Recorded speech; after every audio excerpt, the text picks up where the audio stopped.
Muy buenas tardes, compañeros. Es un gusto para mí estar nuevamente con ustedes en el curso de Derecho Notarial para la fase privada. Semana 10, pues vamos a ver la última parte de la semana 10, ya que la semana antes de vacaciones, pues vimos lo que eran los documentos provenientes del extranjero, que eran parte de la semana número 9. Entonces, no nos dio tiempo a terminar semana 10, aunque es una semana bastante pequeña. Y hoy vamos a ver semana 10 y semana 11. Entonces, el objetivo de la clase es que ustedes, como estudiantes con pensum cerrado en la carrera de Ciencias Jurídicas y Sociales de la Universidad Rural de Guatemala, repasen los conocimientos ya adquiridos sobre los temas de qué es la representación, formas en que se acredita la representación y el negocio jurídico. Entonces vamos a empezar, ¿verdad? Normalmente todas las personas pues se desenvuelven en todos los ámbitos de la vida por sí solas. Es decir, que realizan en forma directa, realizan en forma personal todos los negocios que a ellos les competen. Sin embargo, ¿verdad?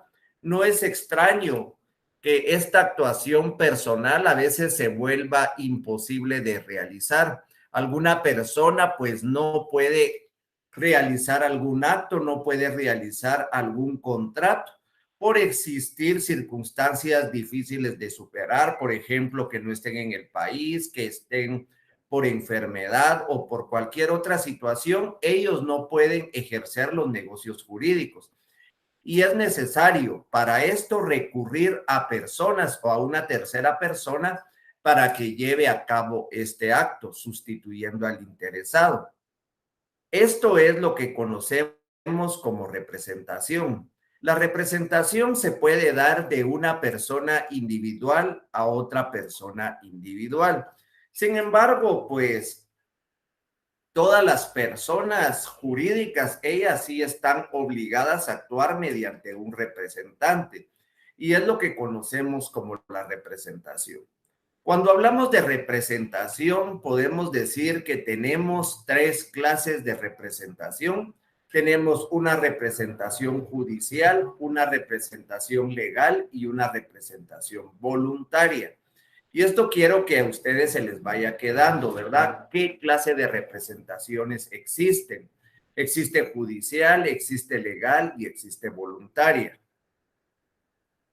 Vamos a definir en sí qué es la representación y para esto, pues, aquí en la presentación tenemos algunas definiciones de algunos autores, ¿verdad?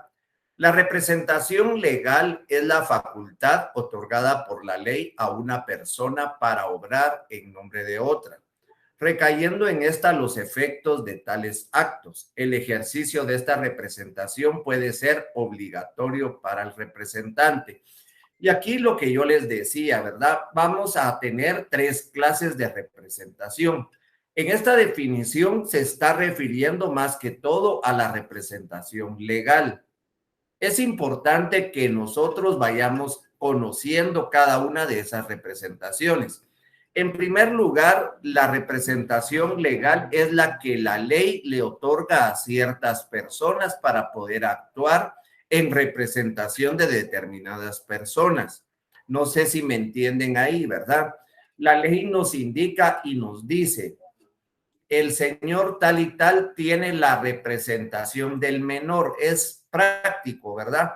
La patria potestad es un ejemplo de esto, ¿verdad? Ustedes pueden ver esa representación. ¿Quién tiene la representación legal de una persona, por ejemplo, de los menores de edad? La tienen el padre o la madre en ejercicio de la patria potestad. Pero para esto tiene, perdón, para esto tiene que haber un documento para poderla acreditar. A esto es a lo que tenemos que llegar, ¿verdad? ¿Qué documento vamos a utilizar? Nosotros podemos darnos cuenta que a la hora de poder ejercer una representación legal en nombre de un menor, es importante saber que solo podemos representarlo para adquirir derechos. Así sencillamente, ¿verdad? ¿Qué quiere decir sencillamente? Vamos a comprar en nombre de un menor solo presentándole al notario el certificado de la partida de nacimiento, donde diga que yo soy el padre o yo soy la madre, ¿verdad? Del niño. Entonces, el certificado se debe de utilizar para poder representar al menor. Cuando nosotros acreditamos una representación de un menor, tenemos que tener cuidado de transcribir casi toda la representación, perdón, todo el certificado. Yo sé que alguno de ustedes pues trabaja con notarios y nos dice nosotros solo mencionamos el certificado extendido en tal fecha. Pero la verdad es que a veces hay operadores en los diferentes registros que nos ponen peros. Por ejemplo, en las últimas partidas de nacimiento o certificados, ustedes se podrán dar cuenta que ya no viene número de partida, no viene folio, no viene libro.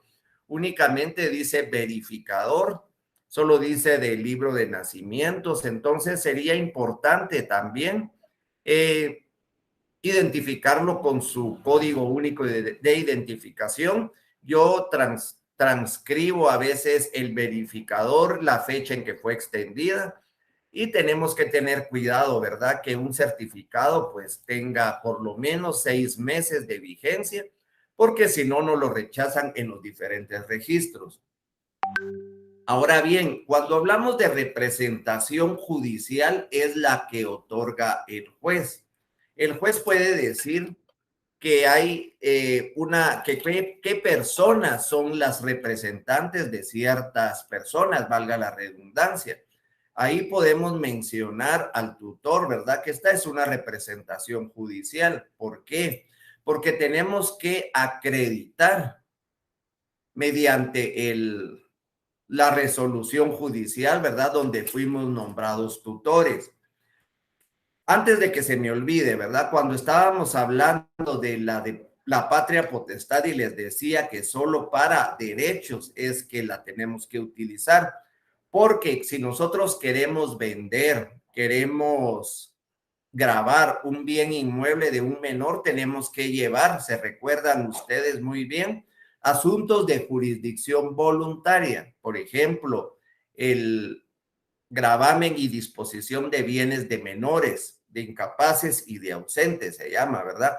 Pero ahí podemos darnos cuenta de que hay tres procedimientos distintos, ¿verdad? El gravamen, la venta de bienes de menores, de incapaces y de ausentes, que no es lo mismo, pero las diligencias son las mismas. Y yo se los digo porque se han dado contratos bastante comunes, ¿verdad? Donde los abuelos les quieren dejar la casa a los nietos, ni siquiera se la quieren dejar a los hijos. Entonces, cuando se la quieren dejar a los nietos, llegan con uno y les dicen, mire, licenciado, yo quiero dejarle mi casa a mi nieto, pero no quiero que mi nieto saque a mi hijo, quiero dejarle el usufructo. Si ustedes realizan esas escrituras, se las van a rechazar porque el padre no puede aceptar el usufructo en nombre del hijo porque no puede aceptar obligaciones. El usufructo es una obligación. Entonces, ¿ustedes qué van a hacer? Lo pueden hacer en la misma escritura, lo pueden hacer en una escritura aparte. Primero, el padre, o sea, el abuelo, le va a vender el usufructo al hijo. Primero, lo que tienen que hacer en la escritura y ustedes lo van a justipreciar, ¿verdad? Entonces, que se les vaya quedando cuál es el procedimiento, ¿verdad? Primero el padre lo identifican, la comparecencia y toda la cosa, y lo primero que aparece es que van a realizar un contrato de compraventa de usufructo y lo van ustedes a estimar el valor y todo. Luego de la aceptación y todo del usufructo, le van a vender o le van a donar al menor el terreno y ahí sí ya entra el padre en ejercicio de la patria potestad.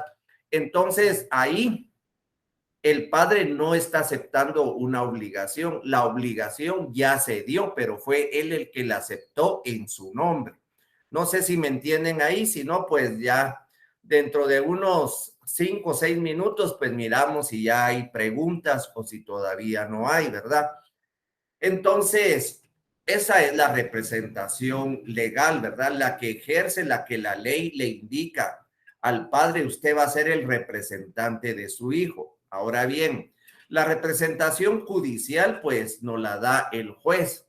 El juez nos va a decir, usted va a ser el tutor mediante una resolución.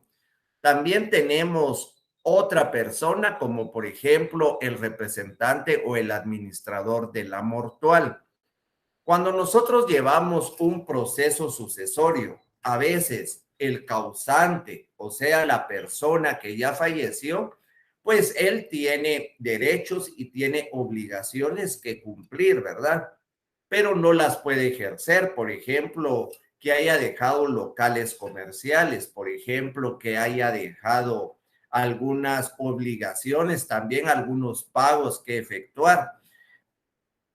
Entonces recuérdense que los hijos, si no son nombrados herederos, no pueden, como quien dice, tener esa obligación, pero tampoco tienen esos derechos, ¿verdad? Entonces ellos quieren cobrar, tienen que empezar un proceso sucesorio, intestado, ¿verdad? Entonces, cuando empiecen ya hayan radicado el proceso sucesorio, cuando hablamos de erradicación, es que hayan dado el aviso al registro de procesos sucesorios ahí en el sótano de la Corte Suprema de Justicia, ¿verdad? A la hora de que dan el aviso, ya radicaron el proceso. Ustedes hacen sus publicaciones, su junta de herederos, y en la junta de herederos ustedes pueden tomar la decisión, bueno, no ustedes, sino que los presuntos herederos, quién va a ser el administrador de la mortual. Si son 4 o 5 hermanos, pueden decir que aquel sea el administrador de la mortual.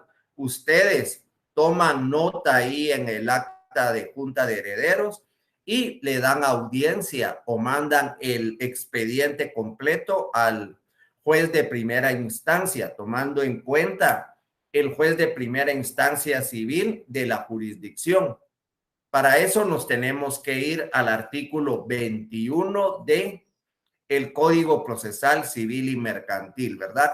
Donde nos indica la competencia en los procesos sucesorios, que dice el último domicilio del causante, si no se puede comprobar donde estén los bienes y si hay varios bienes, donde esté el de la mayoría de los bienes y si están regados, donde esté el de mayor valor y si no, donde haya muerto el causante, tomando en cuenta este artículo, ahí vamos a trasladar el expediente notarial de proceso sucesorio intestado y en un memorial vamos a solicitar que sea nombrado tal y tal persona como administrador de la mortual. El juez entra a conocer, si todo va bien, dicta resolución, llega el administrador o la persona que va a ser nombrado a que le disiernan el cargo ya con el acta, pues él ya es el representante de la mortual, él ya puede reclamar derechos, él ya puede reclamar, perdón, ya puede cumplir obligaciones del causante, ¿verdad? No sé si me entienden hasta aquí o voy muy rápido, ¿verdad? Pero voy a bajarle un poco de velocidad. Entonces, estos son ejemplos de una representación judicial. También tenemos representaciones voluntarias. ¿Por qué? Porque yo quiero ser representante. A mí me está diciendo una persona, mire, yo quiero comprar una casa, pero no estoy en tal y tal lugar. ¿Usted me puede hacer el favor de comprarla? Y recordemos que aquí hay otra figura en la cual no se necesita documento para acreditar una representación. Y tenemos lo que es el gestor de negocios. Pero el gestor de negocios solo sirve para adquirir derechos. Por ejemplo, Si ustedes tienen un familiar en cualquier otro país o en cualquier otro lado y les está mandando dinero y quieren que les compre una casa aquí en Guatemala, ustedes lo pueden hacer con la figura del gestor de negocios. No se necesita ningún otro documento. Solo ponen en la escritura que Juan Pérez actúa como gestor de negocios de Pedro Pérez y la casa va a salir a nombre de Pedro Pérez, el que está en Estados Unidos. Ahí sí lo pueden hacer. Ahora, para contraer obligaciones, no lo pueden hacer. Entonces, ahí lo que tienen que hacer es una representación voluntaria. Y la representación voluntaria, la típica es el mandato, ¿verdad? Ustedes le pueden otorgar un mandato a cualquiera, un mandato cuando hablamos de los mandatos, tenemos mandatos generales, mandatos especiales, mandato general con cláusula especial, mandato especial con cláusula especial, poder especial para casarse, para cualquier situación, ustedes pueden enviar, ¿verdad? Un mandato, ¿verdad? Entonces, ahí ustedes no se pierden, ¿verdad? Las representaciones legales porque la ley nos indica, los padres en ejercicio de la patria potestad, el judicial, el que el juez nombra y el voluntario es porque nosotros queremos ser los representantes de esa persona. Sin embargo, pues dicen los libros, ¿verdad? Que hay un voluntario judicial al mismo tiempo, según las doctrinas. Según la doctrina, perdón, y esto es en sí el mandato judicial que está regulado en la ley del organismo judicial. Sin embargo, pues dicen que es voluntario judicial porque la persona no puede ser obligada a ser representante de esa persona, pero también es judicial y legal también a la vez porque no la puede ejercer cualquier persona, tiene que ser un pariente dentro de los grados de ley o un abogado. Entonces, para algunos autores dicen que es una representación mixta, ¿verdad? Legal, porque nos indica quiénes pueden ser, judicial, porque sirve para asuntos judiciales y se refiere a todo lo que dice la ley del organismo judicial para mandatarios y también pues es voluntario, ¿verdad? Porque yo puedo ser hermano de aquella persona, pero si yo no quiero ser su representante judicial para un proceso o para cualquier otra situación, no acepto ese poder judicial. No sé si estamos bien hasta ahí. Bueno, vamos a continuar, ¿verdad? En la definición de la representación. Como aquel supuesto de contenido jurídico por medio de una persona llamada representante, solemniza, celebra uno o bien múltiples actos jurídicos en nombre e interés y teniendo presente a otro sujeto, que viene a ser llamado representado, tratando de buscar lo mejor para este último, de esta manera proteger sus intereses. La sustitución de una persona en cuyo nombre se actúa. Prácticamente esto es lo que define a la representación, pero nosotros también tenemos que tener en cuenta que siempre hay personas jurídicas y hay personas naturales.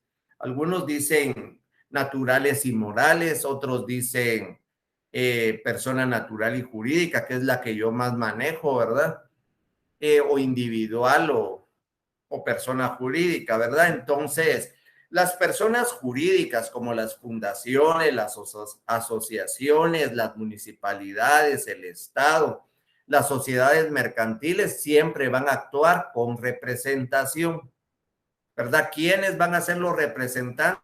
Los mandatarios, ¿verdad? El mandatario judicial, bueno, la ley nos indica quiénes van a ser los representantes del Estado y este puede ejercer mandatos, ¿verdad? Por ejemplo, el alcalde es el representante de la municipalidad, pero él en su nombre no se puede multiplicar, ir a procesos laborales, ir a procesos penales, ir a procesos administrativos. Entonces, él nombra mandatarios judiciales para que lo representen. Eso también es válido, ¿verdad? Entonces, el representante general de la municipalidad lo es el alcalde. Todos los asesores jurídicos son mandatarios. Entonces, hasta aquí pues vamos bien, digo yo. Vamos a ver si ya tengo algunas preguntas.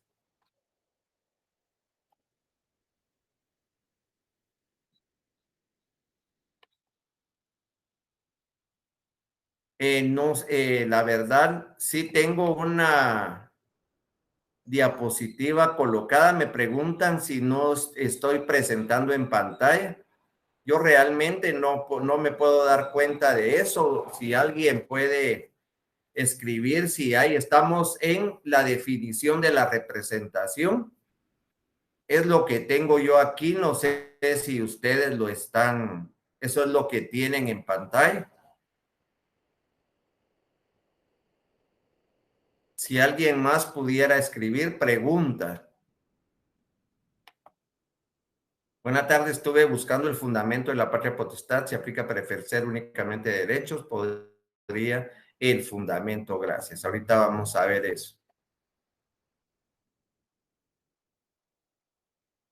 Mire, en la ley de jurisdicción voluntaria, en el Código Procesal Civil y Mercantil, encuentra el fundamento, ¿verdad? De que los menores tienen que llevar unas diligencias para poder grabar sus bienes, para poder vender sus bienes. Entonces, ahí es donde está regulado eso. No hay un artículo que fundamente totalmente, que diga solo para derechos, sino que lo que nos están diciendo es que sí estamos bien.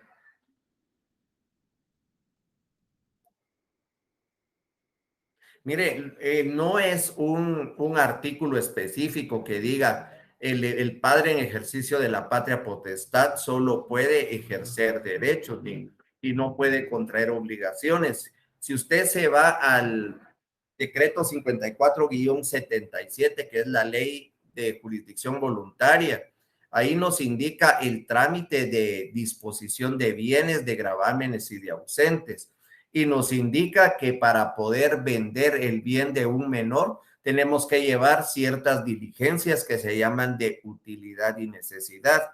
Si usted no prueba la utilidad, por ejemplo, usted quiere vender un bien de su hijo porque usted, digamos, encontró una mejor propiedad que tiene más plusvalía y todo, se lo tiene que demostrar al juez, ya sea por un trámite de jurisdicción voluntaria. Ahora, si hay oposición y todo, pues en el Código Procesal Civil, ahí va a encontrar usted la disposición de gravámenes de bienes menores y ausentes.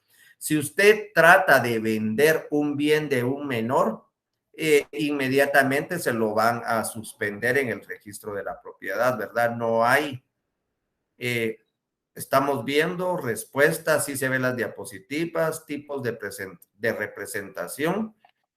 Vamos a ver, estarían los fundamentos de todos los tipos de representación, es doctrina, Gustavo, lo encuentra en cualquier libro de derecho civil, las clases de representación, ahí puede encontrar.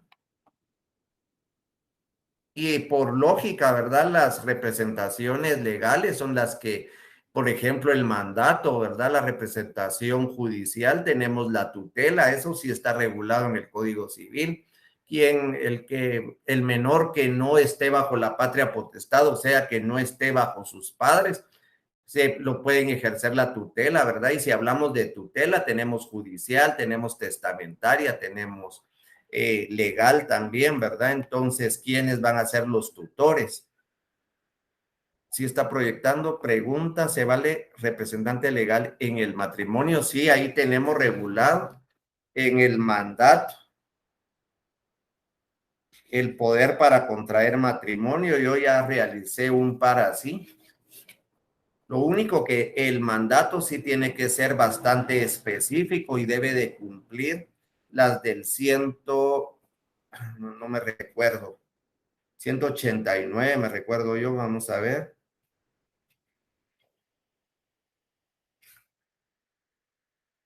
las formalidades del 93 del Código Civil, ¿verdad? Entonces, sí tenemos el mandato para contraer matrimonio, igual que para divorciarse, solo que para divorciarse tienen que tener ustedes, ahí está en el Código Procesal Civil y Mercantil, que deben de comprobar que la persona no está en el país, ¿verdad? Entonces, si no, no se pueden divorciar mediante mandato.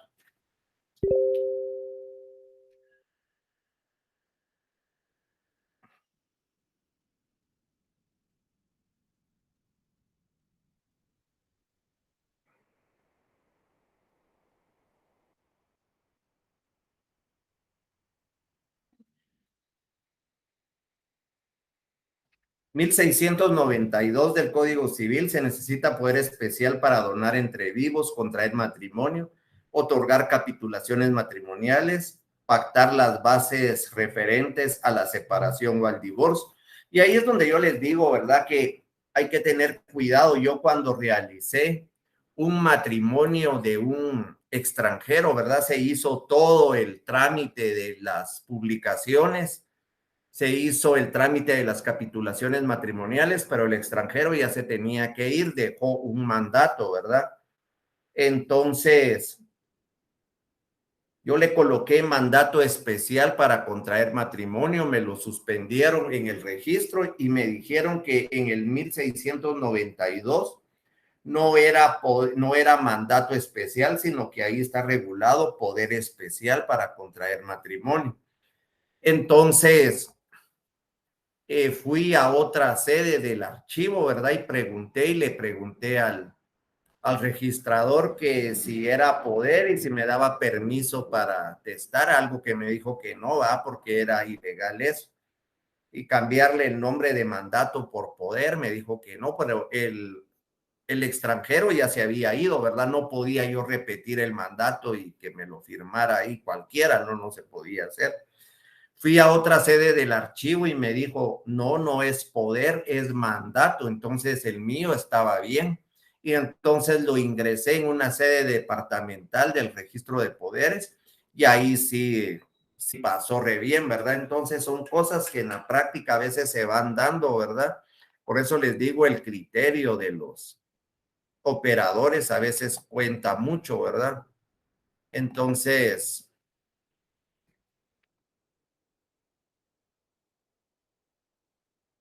¿quién representa a un menor de edad fuera del matrimonio? La mamá. Ella, de todas maneras, ella sí lo va a registrar, ¿verdad? Aunque no lo haya registrado el papá.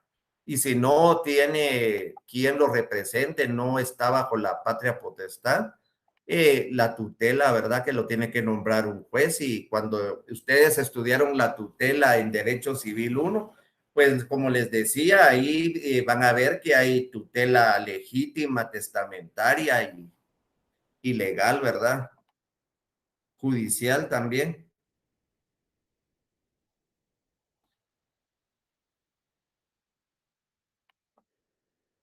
Buenas tardes, Lick. Disculpe, he visto donaciones donde los abuelos donan a los nietos y ellos en ese mismo instrumento constituyen el usufructo, el padre o madre del donatario. Sí, como les decía, lo pueden hacer en la misma escritura. Lo único que primero tienen que constituir el usufructo al papá y a la mamá, no pueden venderlo y reservárselo. Ahora bien, si el abuelo se lo va a reservar, eso es algo totalmente distinto, porque yo soy el dueño y yo le quiero dar a un nieto, por ejemplo. Entonces yo a la hora de darle a un nieto, yo me reservo el usufructo, pero yo soy el dueño.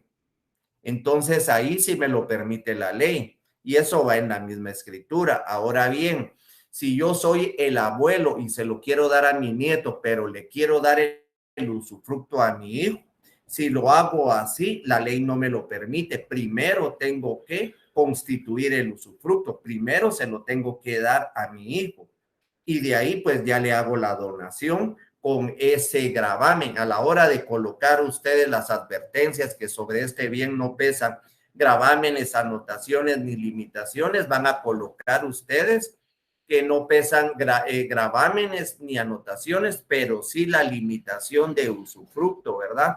A la tal y tal persona. Entonces, ahí sí se los van a registrar. Tal vez por eso es ¿cómo se llama? Que usted ha visto que en una escritura. Ahora, si son mayores de edad, pues no hay pena, ¿verdad? Entonces, ahí la persona sí acepta la donación, ¿verdad? Que es lo más importante, ¿verdad? Preguntas, ya no tenemos preguntas. Regresemos a la clase.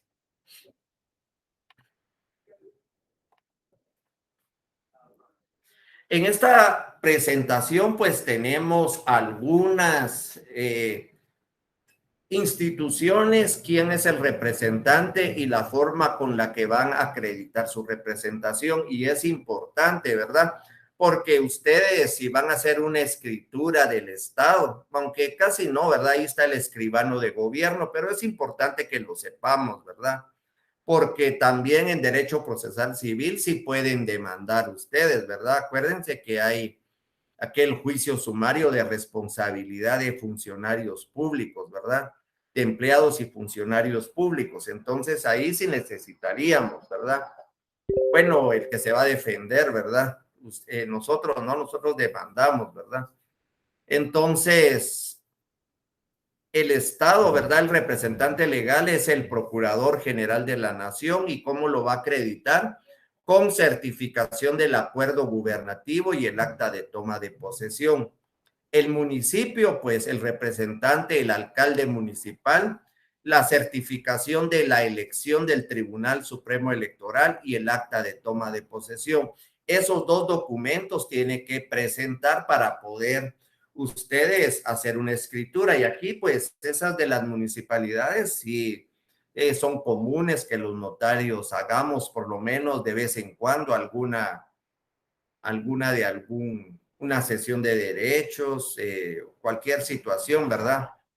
Una sociedad mercantil puede ser el representante, el presidente, el vicepresidente, el gerente, el administrador único, que es el primero, ¿verdad? Ya de ahí pues viene el consejo de administración que se forma por los diferentes gerentes, presidentes, vicepresidentes. Ellos vamos a utilizar el acta notarial de nombramiento y la inscripción en el registro mercantil. Prácticamente, si nosotros le hacemos una escritura a una sociedad mercantil, si nosotros no somos notarios de planta de esas sociedades o de esos bancos o lo que sea, ellos siempre tienen ya impresas las representaciones, ¿verdad? Se las dan a uno pregunta, mire, no tiene un ejemplo, quién es el representante legal, ellos le dan a ustedes en papel bond solo la representación e indican quién es el representante legal, ¿verdad? Para que ustedes ya la puedan teclear, ya puedan ustedes preparar su escritura. Entonces, ahí casi no se pierden, ¿verdad? Hay lugares, por ejemplo, banco privado, el presidente, vicepresidente, gerente, acta notarial de nombramiento e inscripción en la misma en el registro mercantil. Ellos, pues, hay bancos o entidades, por ejemplo, Vivibanco, Banrural, eh, el Banco de Guatemala, ¿verdad? A través de FOPA. Ellos, pues, son los que yo he realizado. Ahí, pues, hay que llevar a estas cooperativas, también Guadalupana y la otra, la Ecosab, que ellos pues tienen que llevar uno ya su hoja de protocolo impresa, crédito hipotecario nacional también, solo que en crédito hipotecario nacional no revisan minuta. En los demás bancos que les mencioné, ustedes solicitan la minuta, a veces se las dan, ustedes la teclean completa, a veces ya se las mandan en Word, ¿verdad? A veces no, sino que se las dan en una hoja de papel bond, ustedes tienen que teclearla y ya cuando la tengan, se la envían al departamento jurídico para que ellos revisen y a la hora de revisar si está bien, pues les dicen que la impriman y ustedes ya la tienen que llevar impresa. tienen que llevar impresa. Miren, yo sé que aquí se rompe todo lo de la unidad de acto, todos los principios del derecho notarial, pero ellos les piden que por lo menos 5 líneas después de la última línea firme su cliente del lado derecho y ellos revisan la minuta. Si está todo bien, uno va a los 2, 3 días y le entregan a uno la minuta ya con la firma del representante legal. Y aquí pues se rompen principios, ¿verdad? Principios notariales, principios de protocolo como la seguridad que se da, porque recuerden que nosotros somos depositarios de nuestro protocolo, somos depositarios de nuestras hojas, no se las podemos dar a cualquiera y sin embargo, pues miren la forma que trabajan bancos y trabajan cooperativas y todo. Y eso que el Banco de Guatemala pues es del Estado, ¿verdad? Entonces, nosotros llevamos nuestra hoja, la dejamos 2, 3 días, nos la entregan, claro que nos hacen un oficio y todo, o un papel donde se recibió la hoja, bueno, no en todos lados, número tal y todo, y ese es nuestro comprobante, pero imagínense que se perdiera o algo así. Entonces el menor de edad, pues el padre o madre, certificado de nacimiento, ¿verdad? Si va a comprar, ahora si va a vender, la certificación judicial de las diligencias, de qué es de utilidad y necesidad, ¿verdad? Lo que estábamos platicando en la ley de jurisdicción voluntaria. Mandatario, cualquier persona designada capaz, ese es el mandatario, ¿verdad? ¿A quién va a representar? A cualquier persona. ¿Con qué lo va a acreditar? Con el testimonio de la escritura pública inscrita en el registro de poderes. Persona declarada en estado de interdicción y ausente, el tutor quien ejerza la patria potestad, o sea que puede ser el que ejerza la patria potestad de una persona declarada en estado de interdicción o puede ser un tutor, ¿verdad? Si no tiene padres. ¿Y cómo lo va a acreditar? Certificaciones del juzgado de familia que tiene el auto y el acta de discernimiento del cargo. Administrador de la mortual, cualquiera de los herederos, certificación del juzgado civil que tiene el auto y el acta de discernimiento del cargo. El albacea. Y aquí tenemos que hacer un pequeño paréntesis. Ustedes pues se recordarán, ¿verdad? Cuando vieron Civil 3 y por eso les decía, para estudiar la clase de notariado para fase privada tienen que ustedes manejar mercantil, civil, laboral, procesal civil y todas las demás ramas del derecho, ¿verdad? Porque cuando miramos el albacea, pues recordemos Civil 3, ¿verdad? En sucesiones. Entonces, el albacea, el aljuarismi, dice la doctrina, ¿verdad? Que es el administrador de la herencia, se puede decir. Pero aquí a veces me preguntan, por eso es que hago la aclaración, ¿verdad? El administrador de la mortual lo nombra el juez, ¿verdad? El albacea también lo puede nombrar el juez, pero la diferencia es la clase de sucesión. Si hay sucesión testamentaria, el albacea, no, aquí no lo nombra el juez, perdón, ahí me perdí. Bueno, sí lo nombra, sí, ya me recordé de un caso. Miren, el albacea, pues lo nombra el juez y pues va siendo nombrado en ya sea judicial, testamentario o legal, ¿verdad? Entonces cualquier persona puede ser el albacea, el que prácticamente yo lo he realizado en testamentos, ¿verdad? Que cuando uno realiza un testamento común abierto, el testador le indica y le dice, mire, yo quiero que el albacea sea tal y tal persona, y él es el ejecutor testamentario, no administrador testamentario, como se los dije anteriormente. Él es el que va a hacer que se cumpla el testamento, ¿verdad? Si no dejó, pues hay que nombrar un judicial, ¿verdad? Entonces, ¿cómo lo van a acreditar? Certificación del juzgado civil que tiene el auto y acta de discernimiento del cargo. Un partido político, si ustedes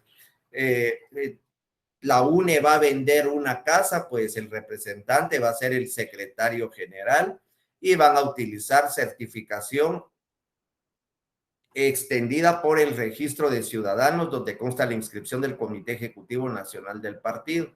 y el sindicato, cualquier persona, acta de su elección, acta de toma de posesión. Ejemplos de cómo acreditar distintas representaciones. Y aquí les colocaba, ¿verdad? La del Estado, cómo se debe de colocar, ¿verdad? Entonces, aquí estamos en la comparecencia, por eso les puse los puntos suspensivos. Entonces, número de orden, ¿verdad? El número 1 en la ciudad de Guatemala, hoy es 24 de abril del 2022, ante mí, Rudy Alejandro Paredes Gaitán, notario, comparece por una parte, el licenciado, ponen aquí, ¿verdad? Pero pueden poner ustedes el señor o José Luis Ramírez Palacios, de 50 años de edad, casado, abogado, guatemalteco, todo lo que dice, ¿verdad? Extendido por el registro, comparece en representación del Estado en su carácter de procurador general, de conformidad con lo dispuesto en los artículos 251, 200 de la Constitución Política de la República y lo consignado en su ley específica. Acredita, esto es lo que ustedes tienen que tener, su personería con su nombramiento contenido en acuerdo gubernativo, y ahí pues ustedes van a ver cómo se acredita la representación. Aquí de la misma manera el alcalde de un municipio, ¿verdad? Comparece todo lo anterior, ¿verdad? El número de orden, la fecha, el ante mí, notario, comparece.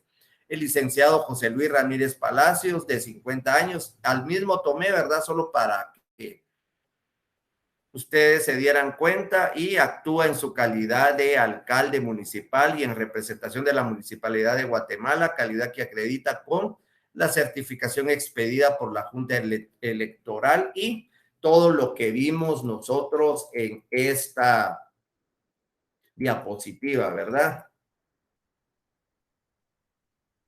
Banrural, un mandatario de Banrural, entonces, ¿cómo va a comparecer? Y ahí pues ustedes no se tienen que perder, ¿verdad? Banrural, pues un mandatario, puede ser un mandatario, o cómo se acredita la representación del gerente general, ¿verdad? El Banco de Guatemala, aquí también tengo el Banco de Guatemala, cómo lo va a acreditar, ¿verdad? Entonces, esto pues sí es un poco más común, porque ellos todavía venden activos, hacen cartas de pago por medio del FOPA de el extinto Bancafé, ¿verdad? Que mucha gente pues se quedó todavía pagando. No devolvieron dinero, pero sí cobraban créditos, ¿verdad? A través del Fondo de Protección para el Ahorro. Y el Banco de Guatemala, pues es la encargada de dar las cartas de pago, ¿verdad? Entonces, por eso está aquí la personería del gerente general del Banco de Guatemala. La de una sociedad mercantil, una SA, ustedes pueden ver cómo se debe de acreditar la representación. En este caso, pues es un gerente general, pero la mayoría de casos es el administrador único y representante legal de una entidad mercantil. Y esto también les quería platicar un ratito, porque es bastante común en nuestra profesión que nos pidan cambio de representantes, constitución de representantes legales. Entonces, para poder constituir un representante legal, lo primero que tenemos que hacer es constituir una sociedad. En la escritura social o la escritura de sociedad mercantil, dentro de un apartado, una cláusula, está la administración de la sociedad. Recordemos los tres órganos de una sociedad mercantil, ¿verdad? Recordémonos el órgano de administración, el de vigilancia, y ¿cuál era el otro? Administración, vigilancia y el órgano supremo, que eran las asambleas, ¿verdad? Ustedes lo han de manejar mejor que yo, que acaban de recibir una clase de mercantil, me imagino, hace unas horas, ¿verdad? El órgano supremo, el órgano de vigilancia, y el órgano de fiscalización y vigilancia, y el órgano de administración. Entonces, dentro del apartado del órgano de administración van a nombrar al administrador único, que es el primero que tienen que administrar, es el que tiene el cargo más importante dentro de una sociedad mercantil. Ya de ahí, pues hacen el acta de representación, el acta de representación y se recordarán ustedes qué timbres lleva esa acta de representación, ¿verdad?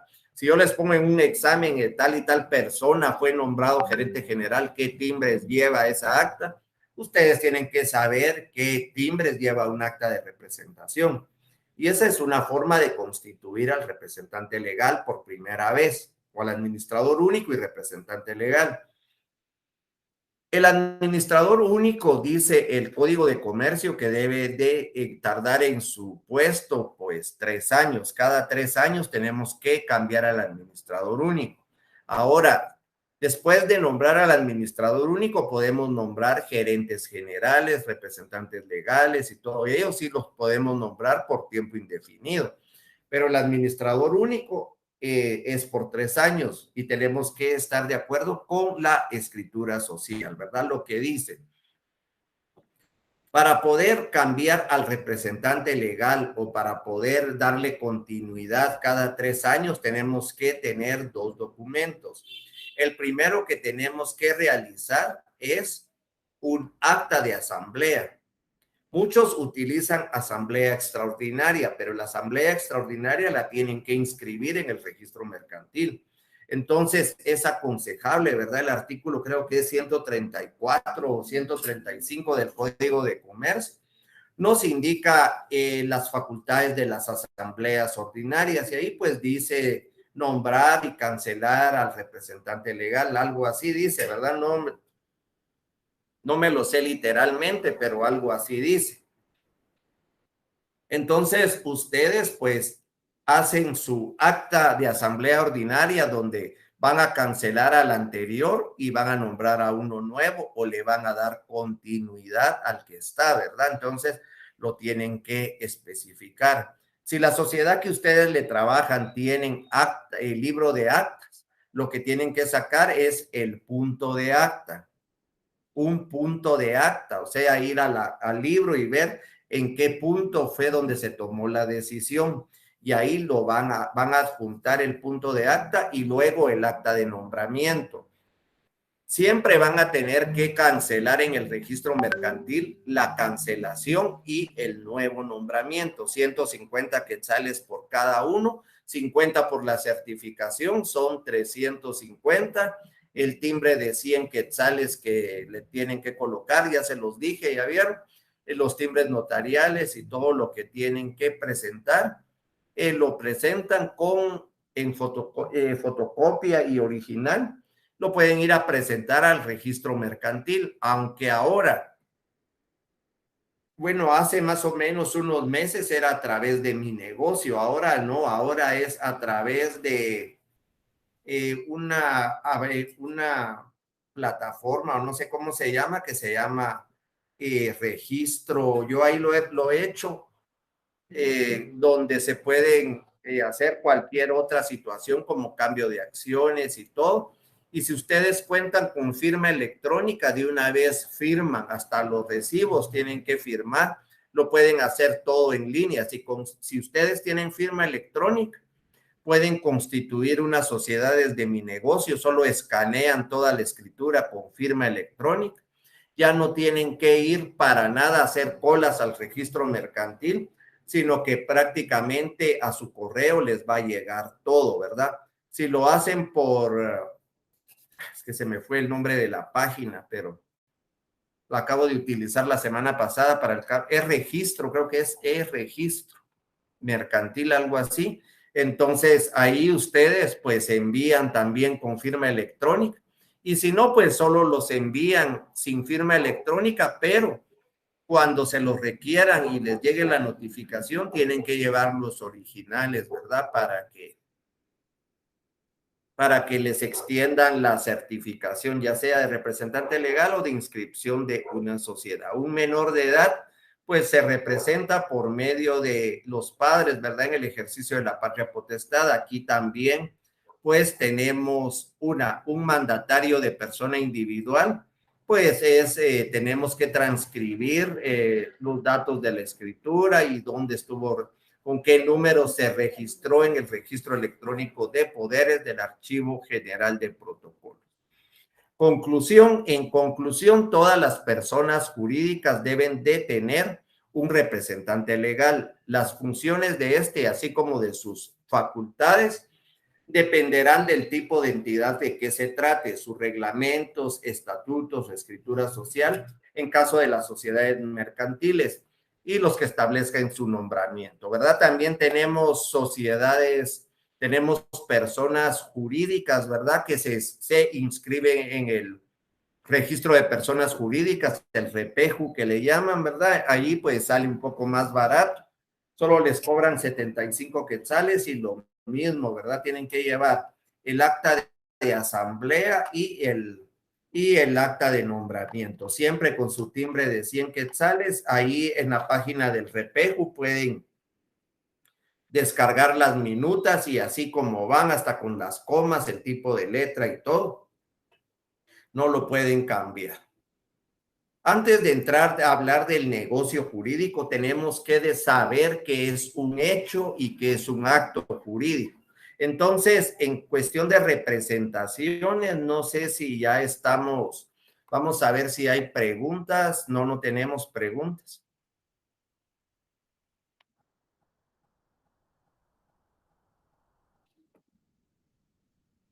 Entonces, regresemos a la clase. Pues esto ya no lo sabemos, ¿verdad? Desde introducción al derecho, que es un hecho donde no hay voluntad, pero sí hay consecuencias jurídicas, ¿verdad? Un acto jurídico es donde hay voluntad de las partes y pues hay manifestación de voluntad y produce efectos jurídicos. Ahí no nos vamos a quedar mucho. ¿Qué es el negocio jurídico? Es una declaración de voluntades que crea efectos jurídicos entre los que intervienen y existen unilaterales como bilaterales. El contrato. Podemos decir que el contrato va a ser siempre un negocio jurídico. El contrato va a ser toda la vida un negocio jurídico. Pero el negocio jurídico no siempre es un contrato. Esto es al revés, ¿verdad? El negocio jurídico nunca es un contrato. ¿Por qué? Existen unilaterales. Por ejemplo, el testamento no es un contrato. Recordemos, y ahorita vamos a entrar a la semana 11, que es un contrato, ¿verdad? Es un acuerdo de voluntades entre dos o más personas que deciden crear, extinguir o modificar una obligación. El negocio jurídico, no, ¿verdad? Tiene efectos jurídicos, pero en un testamento, ¿será que hay un acuerdo de voluntades? No hay acuerdo de voluntades, ¿verdad? Entonces, ese es un negocio jurídico, ¿verdad? Hay una declaración de voluntad, claro que hay una declaración porque el testador está declarando ante un notario su voluntad. ¿Crea efectos jurídicos? Sí, va a crear efectos jurídicos. Existen unilaterales, existen bilaterales, ¿verdad? Entonces, claro, el negocio jurídico requiere para su validez capacidad legal del sujeto, esto siempre. Y cuando ustedes realicen un documento notarial donde se demuestre que no hay capacidad legal del sujeto, siempre va a venir una demanda de nulidad de negocio jurídico. Entonces, tienen que ustedes estar seguros, ¿verdad? Siempre tienen que actuar con bastante ética, no aquello de que, bueno, yo lo hago y me gano 5,000 quetzales en un ratito y no, porque siempre hay repercusiones, hay falsedad ideológica, es uno de los delitos que comete un notario, ¿verdad? Falsedad material también. Entonces, ustedes tienen que actuar de acuerdo a la ley. Capacidad legal del sujeto que declare su voluntad, consentimiento que no adolezca de ningún vicio y objeto lícito. Y tenemos los vicios del consentimiento, ¿verdad? Tenemos que recordarnos también del dolo, del error, de la simulación y de la violencia. Entonces, estos son los vicios del consentimiento, ¿verdad? Entonces, ¿qué requiere para su validez el negocio jurídico? La capacidad legal del sujeto, el consentimiento y que no adolezca de vicios y que el consentimiento no adolezca de vicios y que sea el objeto lícito, ¿verdad? Entonces no vamos a hacer una escritura de algo que no sepamos, ¿verdad? Si nos vamos a los contratos, porque todo contrato es negocio jurídico, tenemos que tener en cuenta nuestros conocimientos en derecho civil, por ejemplo, no van a ser un pacto de retroventa, no van a ser una compraventa entre esposos, ¿verdad? No van a ser una compraventa de algo ilícito. Entonces, eso es lo que quiero que les quede claro, ¿verdad? Entonces, vamos a dejar la semana 10 y vamos a entrar.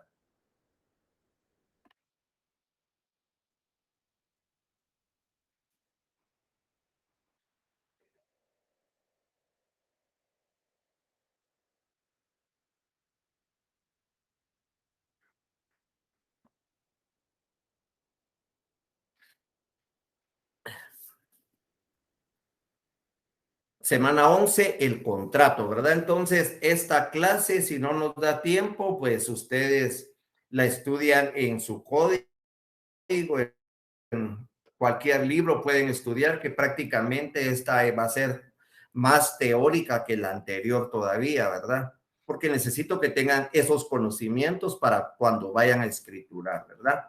El objetivo de la clase, pues, que recuerden los temas del contrato, definición, elementos, clasificación, así como el saneamiento, que son cosas que nos interesan, ¿verdad?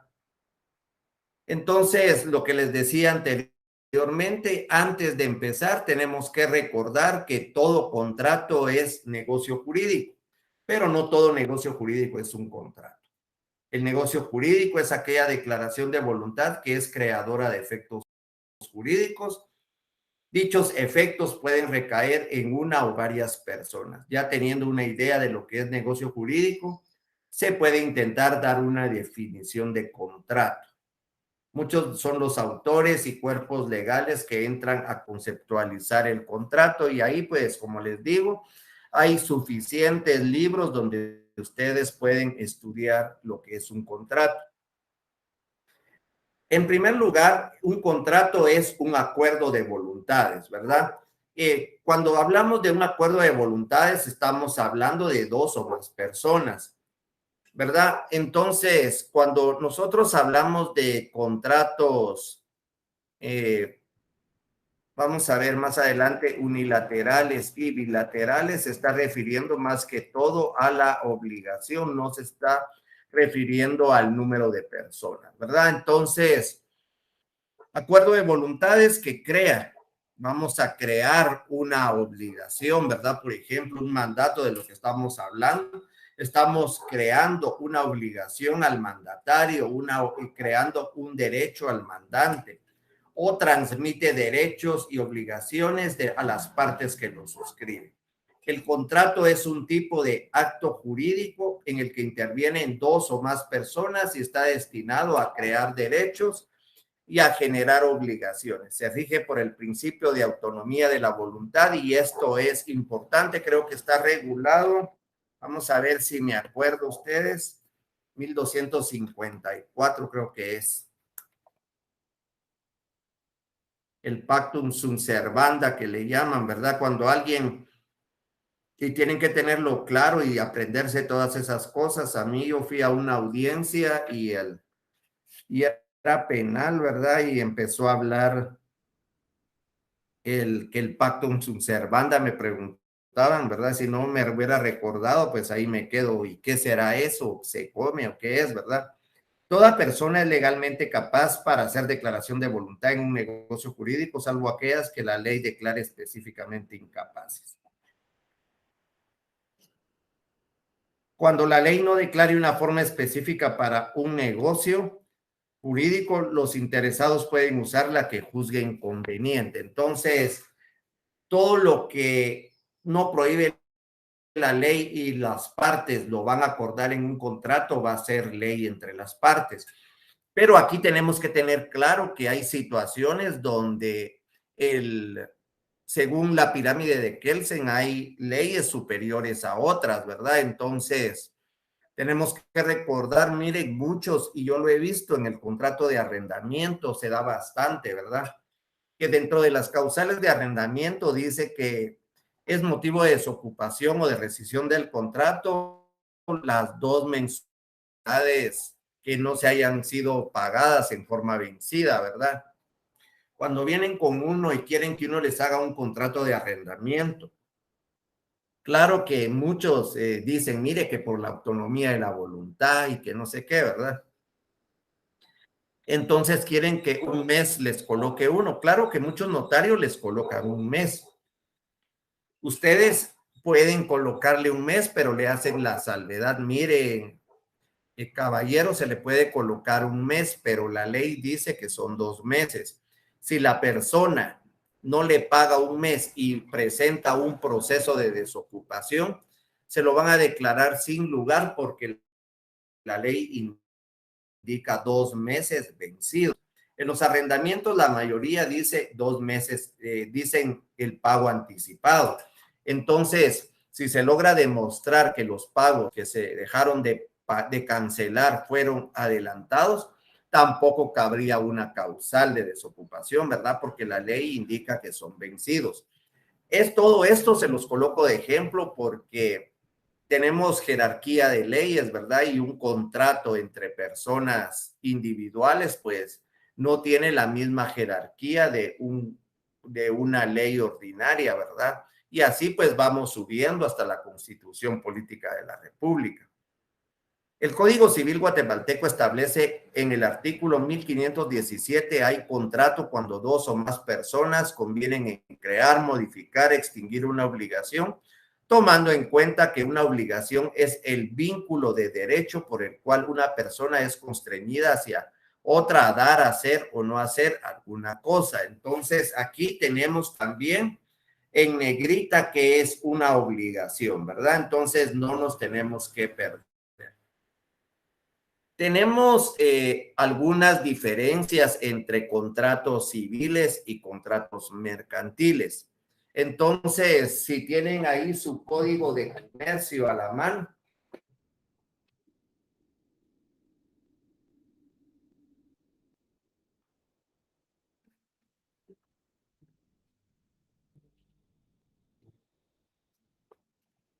Entonces, vamos a ver, ¿verdad?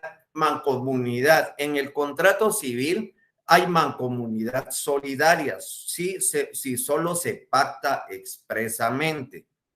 Artículo 1353 del Código Civil. En los mercantiles, la mancomunidad es solidaria en virtud de la ley. Se debe de pactar si es simple, 674. Leamos esos 2 artículos para que vayamos viendo las diferencias entre un contrato civil y un contrato mercantil.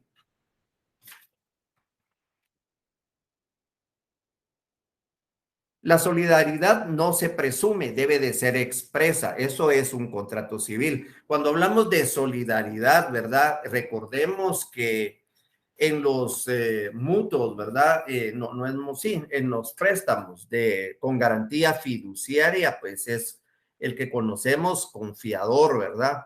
Y tenemos fiador solidario, tenemos fiador subsidiario. La diferencia es de que en el subsidiario, pues primero tienen que atacar al principal deudor. Si él no tiene bienes y se llevó, van contra el fiador. En la solidaria, pues no existe eso.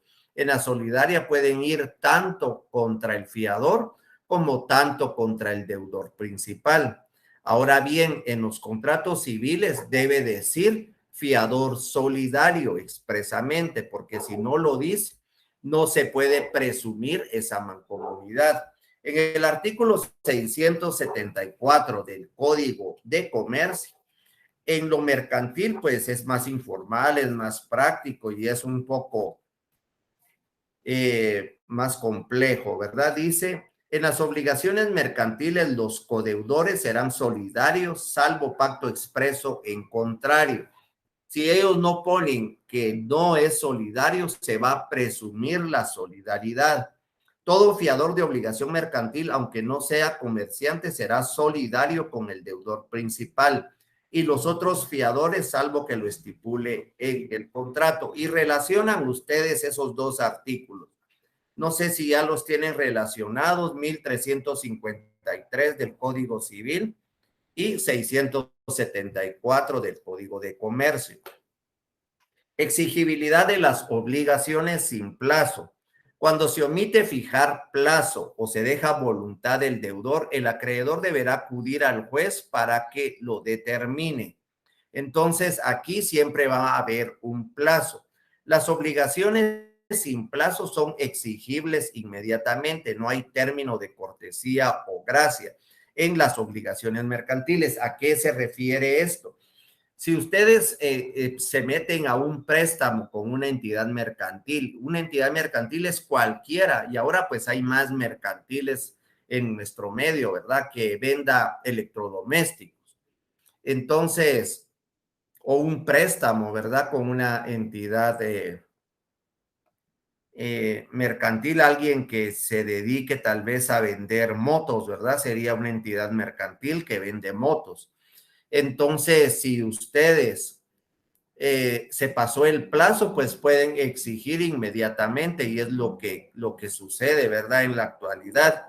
Ahora bien, la mora. Para caer en mora es necesario el requerimiento judicial o notarial. Entonces, en los contratos civiles, para poder caer en mora es necesario que el juez diga que estamos en mora, ¿verdad? Pues contratos civiles, ¿verdad? Ahora en los contratos mercantiles se incurre en mora sin necesidad del requerimiento, bastando únicamente que el plazo haya vencido. Y esto es lo que sucede con las tarjetas de crédito, ¿verdad? Recordemos que la tarjeta de crédito nos la da una entidad mercantil. Y a la hora que dejemos de pagar, por eso es que nos lo cobran por medio del sumario mercantil, ¿verdad?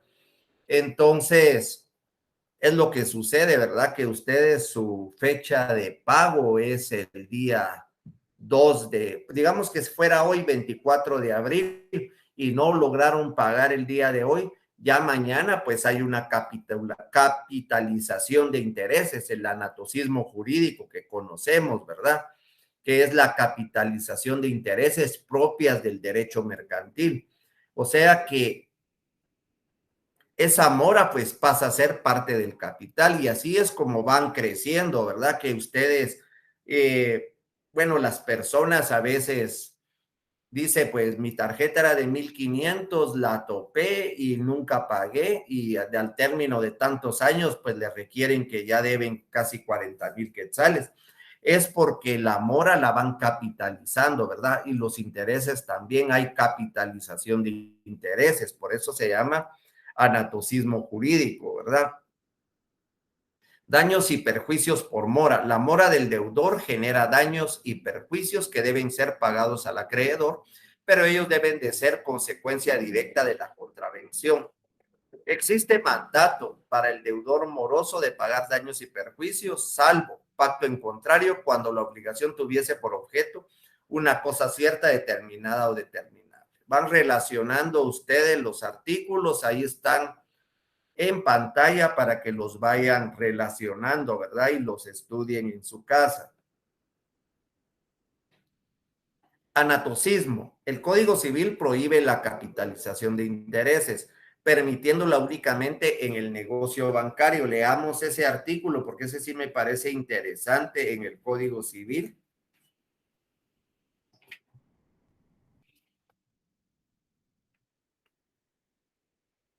Queda prohibida la capitalización de intereses, exceptúa a las instituciones bancarias que se sujetarán a lo que sobre el particular establezca la Junta Monetaria. Ahora leamos el 691 del Código de Comercio.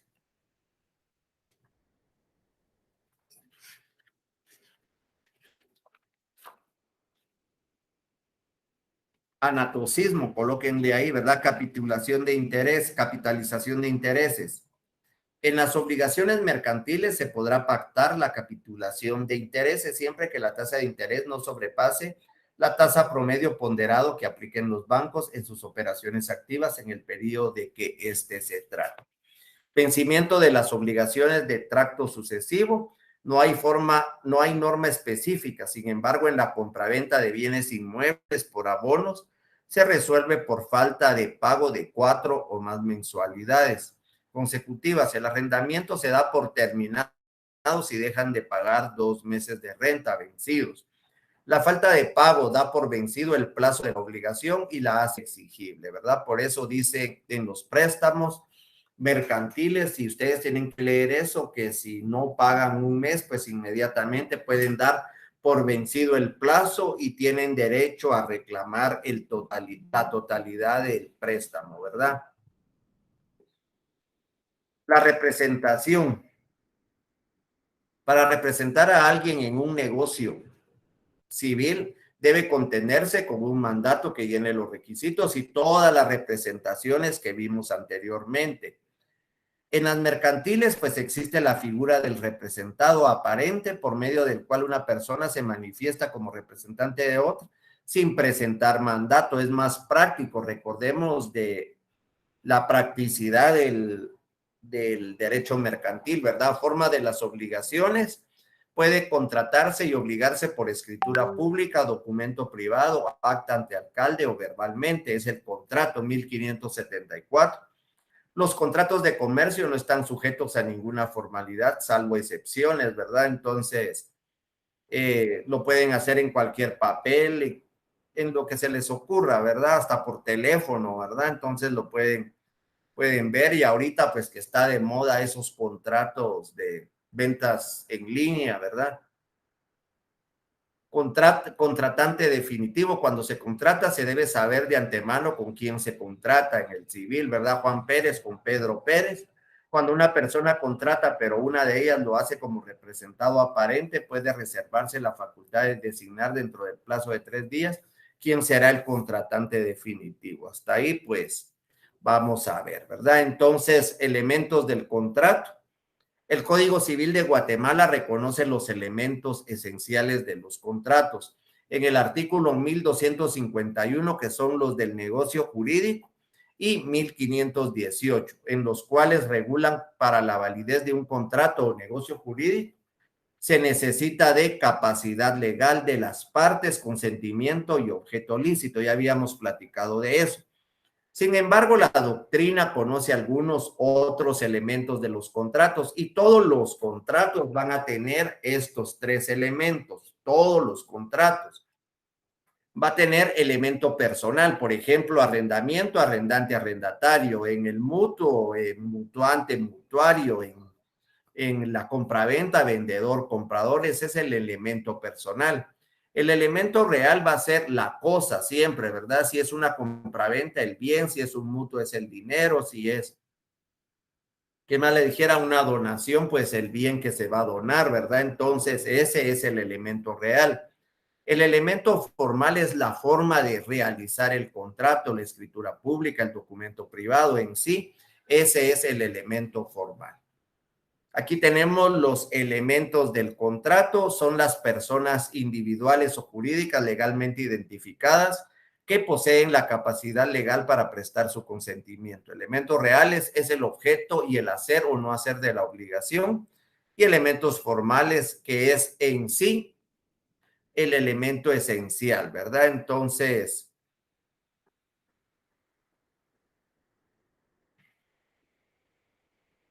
miremos si ya hay preguntas o está todo claro o no han entendido nada, ¿verdad?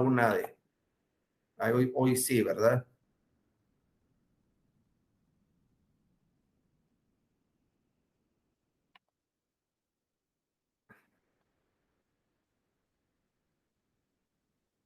Para que un representante pueda vender una propiedad necesita cláusula especial. Sí, así es para poder vender, ¿verdad? Eso está regulado en...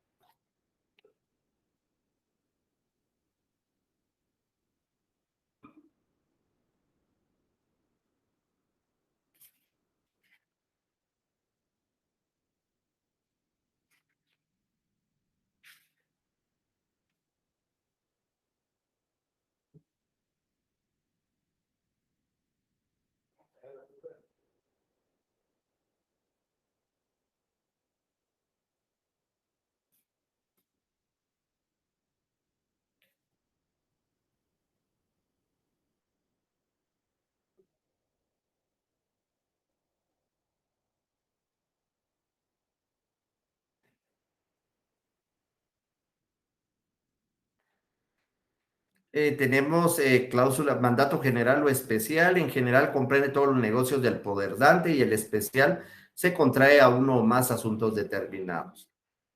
1692 se necesita poder especial para donar entre vivos, contraer matrimonio, otorgar. El poder general no se puede ejercer el mismo poder. El mandato, el marido no puede sin el consentimiento. Sí tenemos el mandato especial regulado en el artículo 1690 con cláusula especial, ¿verdad? Para poder vender, ¿verdad?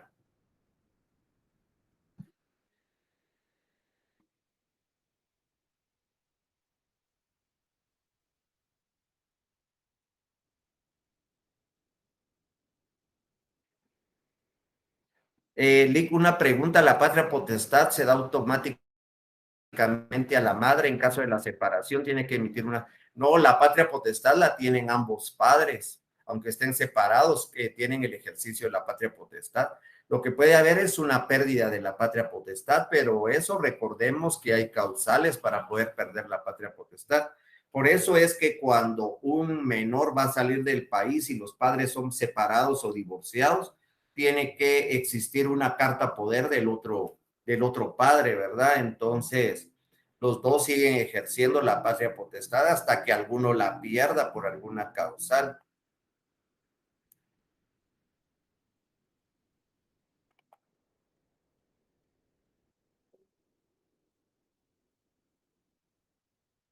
Lick, tengo una duda, si una mujer que está en Guatemala y el esposo en Estados Unidos de América, la mujer decide divorciarse, ¿es necesario que el marido nombre alguien con mandato para divorciarse o basta la presencia de la esposa en Guatemala? No, tiene que nombrar un mandatario judicial aquí en Guatemala. Era lo que les enseñé la semana pasada, un mandato y una protocolización, ¿verdad? No sé si fue la semana antepasada o la protocolización de un mandato proveniente del extranjero, ¿verdad? Que era un mandato para divorciarse, ¿verdad? Entonces,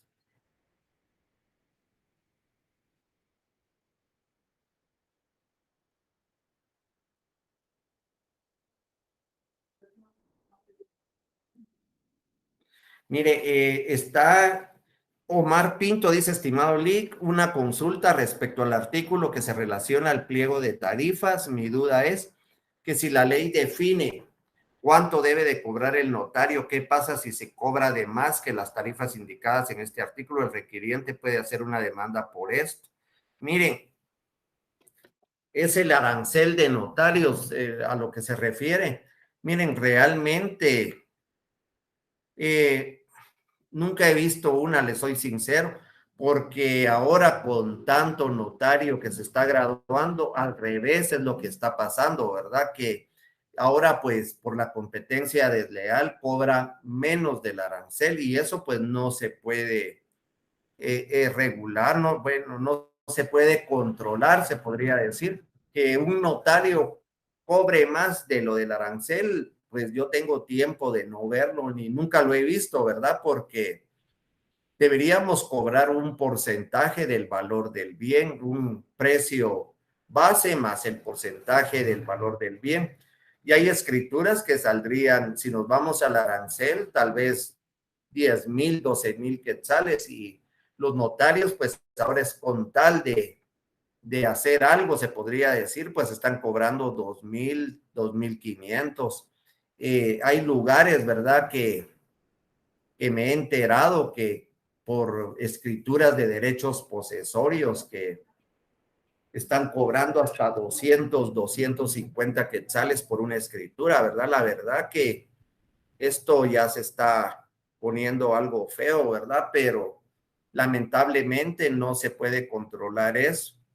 Entonces sí hay lugares donde sí están cobrando demasiado barato porque hay calles completas de abogados, ¿verdad? Entonces, personas repartiendo volantes, repartiendo ahí de todo con tal de atraer clientes que hasta las auténticas de documentos las están haciendo a 25 quetzales, a 35 quetzales, ¿verdad? Cuando por la dignidad de la profesión, pues no debería ser así, ¿verdad? Deberíamos, pues, respetar el arancel y cobrar, ¿verdad? Lo que es, digamos, tener un precio, ¿verdad? Más vale que la gente aprecie la calidad y el conocimiento del notario y no que se vayan por lo más barato, porque eso es lo que sucede, ¿verdad? Entonces, después regresan y que mire, que arrégleme, que no me le inscribieron, que no sé qué.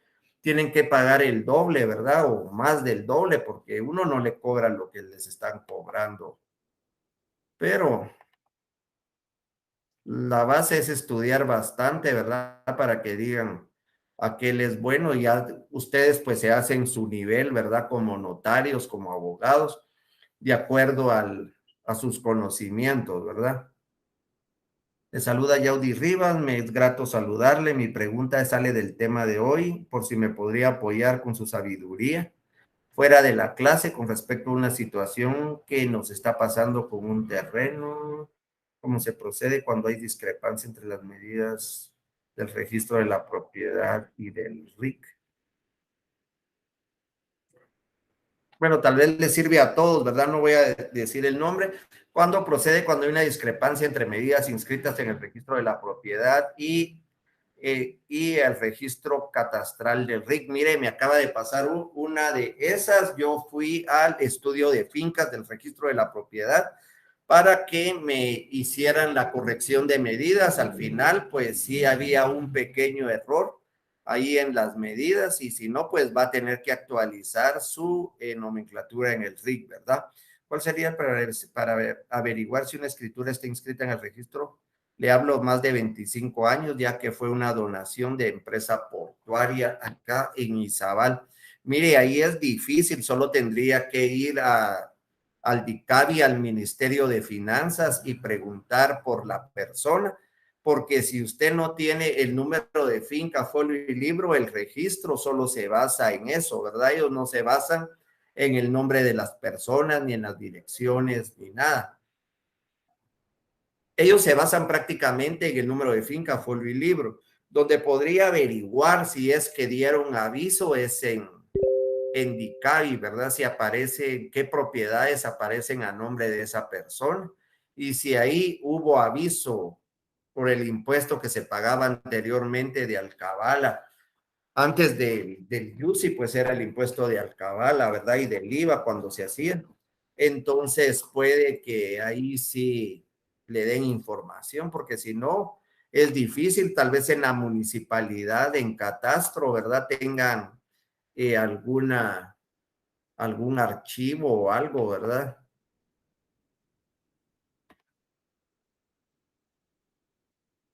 Mandato general con cláusula especial 1693.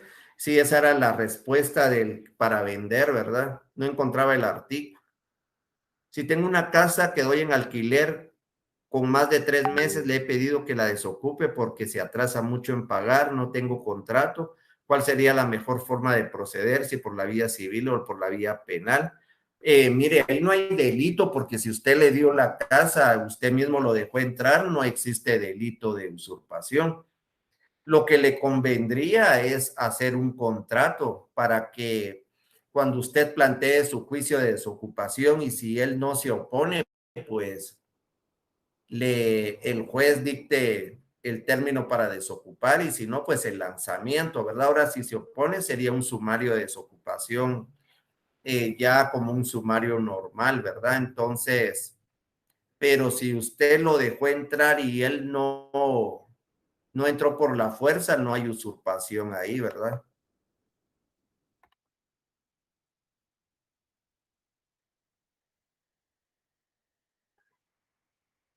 Disculpe, que una factura hecha en Costa Rica, pagada por una institución gubernamental, se debe apostillar para su legalización. Es que no le entiendo la pregunta porque la factura fue hecha en Costa Rica. Entonces, ellos la tendrían que apostillar allá para mandarla aquí, ¿verdad? Para que tenga validez aquí. Yo eso es lo que le entiendo, porque la pagó una institución gubernamental de Guatemala en Costa Rica. Entonces, a la hora de, aunque no cabría, fíjese, porque recordemos que solo se pueden apostillar los documentos públicos, ¿verdad? Entonces, según la clase que vimos la semana pasada, no cabría ahí porque, bueno, no sé si tenga sea como documento público.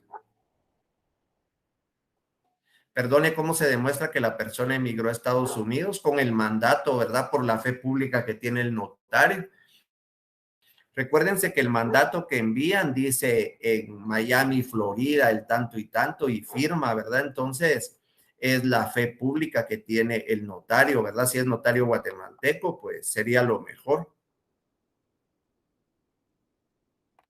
Bueno, continuemos, ya no hay preguntas.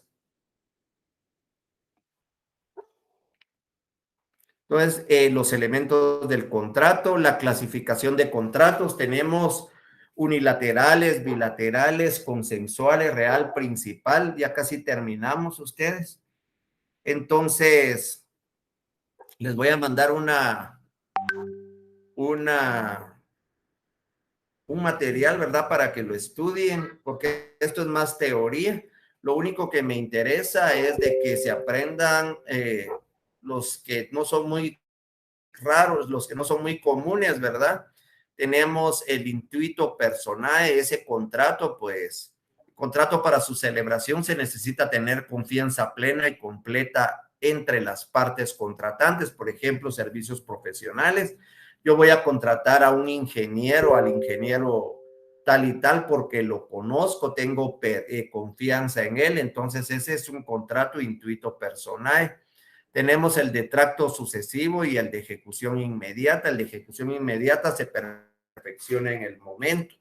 Una compraventa, ¿verdad? Entonces dan el dinero, entregan la casa y se perfeccionó. Tracto sucesivo se va cumpliendo por plazo, pues por ejemplo el arrendamiento de un bien, por ejemplo el servicio de cable, ¿verdad? Que ustedes hacen un contrato por un año, pero se va cancelando. Cada obligación sale en enero. Si ustedes no pagaron enero, se los cortan, ¿verdad? Entonces, la obligación nace y vence cada mes, enero, febrero, marzo. Ese sería el otro, vamos a ver, que casi no sea, que sea difícil de entender, pues esos negociación o libre discusión. El de adhesión, pues ya lo sabemos, ¿verdad? Que es el tipo formulario donde solo lo llenamos, pero siempre tiene que ir autorizado por una institución que puede ser la DIACO, puede ser el Ministerio de Economía, puede ser la Superintendencia de Bancos, ¿verdad? Tenemos entre vivos cuando las personas están vivas y el de última voluntad que se van a perfeccionar con la muerte de uno de los otorgantes, la donación por causa de muerte, ¿verdad? Podría ser un ejemplo, que el bien va a pasar hasta que muera una de las partes, ¿verdad? Entonces, los efectos del contrato 1534 al 1537 y los saneamientos, ¿verdad? Cuando hablamos de saneamientos, pues tenemos dos clases de saneamientos, tenemos el de evicción y tenemos el de vicios ocultos. Y este saneamiento, pues es importante que lo coloquemos siempre cuando hay un contrato en el cual se va a transferir la propiedad, la posesión, el uso, goce o disfrute de algún bien, ¿verdad? Entonces, en las advertencias es importante que ustedes declaren, ¿verdad? Que ese bien y es importantísimo porque si no a ustedes como notarios los pueden demandar por daños y perjuicios, ¿verdad? Y tienen que pagar. Si ustedes no colocan las advertencias que sobre este bien no pesan gravámenes, anotaciones ni limitaciones y en todo caso se somete al saneamiento de ley, es importante. Tenemos dos clases de saneamientos. Tenemos el de vicios ocultos, que el de vicios ocultos, por ejemplo, ustedes compran una casa, la casa pues el techo se empieza a rajar o está todo picado, pero solo estaba pintado superficialmente. Ustedes pueden demandar en la vía ordinaria el saneamiento por vicios ocultos. Ahora el saneamiento por evicción es porque existe una persona con mejor derecho o que venció en juicio o que hubo algún proceso donde fue vencido y la propiedad pues regresó a un antiguo dueño, o sea que había un proceso sobre esa casa o sobre ese inmueble abierto, ¿verdad? Y no se los dijeron a ustedes, ustedes lo compraron y de ahí pues llega una notificación de que esa casa pues tenía un proceso legal y ese es el saneamiento por evicción. Ya habíamos hablado de las escrituras solemnes. Lo mismo son los contratos solemnes, ¿verdad? Tenemos los civiles, que es el mandato, la renta vitalicia, la sociedad civil, la donación entre vivos, y los mercantiles, la sociedad y el fideicomiso. Todos los contratos, pues tienen para ustedes escriturar cualquier clase de contratos, siempre van a existir obligaciones previas, obligaciones posteriores y el pago de impuestos. Y eso es lo que ustedes tienen que saber. Les voy a robar los últimos 3 minutos para haberles robado 5 en total, ¿verdad? Cuando ustedes van a realizar o van a escriturar cualquier clase de contrato dentro de las obligaciones previas, tienen que pedir, ¿verdad? Documentos personales de identificación, si fueran conocidos por el notario, no, ¿verdad? Tienen que, si son compraventas, el título con que acreditan la propiedad, el pago del IUSI, pago del agua, todo eso, pues es importante pedirlo. Dentro de las obligaciones posteriores tenemos el envío del testimonio especial al archivo, 25 días hábiles, razonar los títulos si es una compraventa, ¿verdad? Dar los avisos a los registros, al DICABI y a Catastro Municipal. Y los impuestos, ¿verdad? Que puede ser el timbre fiscal o el IVA, ¿verdad? Entonces, para la otra semana después del examen, pues vamos a ver, nos vamos a quedar en contratos en particular, ¿verdad? Y vamos a empezar con capitulaciones matrimoniales, los regímenes de matrimonio y de ahí pues vamos a empezar con algunos contratos. No vamos a ver todos porque no nos da tiempo, pero vamos a ver los más importantes, la compraventa, el mandato, no me recuerdo cuáles otros tengo ahí, pero vamos a ver algunos de los más importantes, ¿verdad? Entonces, es todo por hoy. Muchas gracias por su atención. Éxitos en su examen. Nos vemos en la siguiente clase. Que tengan una feliz y bendecida semana.